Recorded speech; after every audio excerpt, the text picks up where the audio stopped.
పార్న్యం నియోజకవర్గం ఓర్వకల్లు మండలం బ్రాహ్మణపల్లె, తిప్పాయిపల్లె మరియు శకునాల గ్రామాల పరిధిలో ఉన్న రిలయన్స్ ఓవర్ ఏషియన్ కోలా కంపెనీని సందర్శించిన కాటసాని రాంభూపాల్రెడ్డి కంపెనీ వారితో మాట్లాడుతూ స్థానికంగా ఉన్న నిరుద్యోగ యువకులకు ఉద్యోగ అవకాశం కల్పించాలి, పరిశ్రమల ద్వారా ప్రాంతీయ యువతకు ఉపాధి లభించేలా చర్యలు తీసుకోవాలని, స్థానికులకు ప్రాధాన్యత ఇవ్వాలని కంపెనీ అధికారులకు సూచించారు.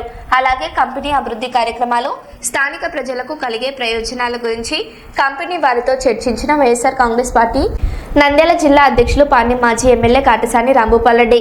ఈ కార్యక్రమంలో ఓర్వకల్లు మండలం మరియు గ్రామ నాయకులు, రైతులు తదితరులు పాల్గొన్నారు.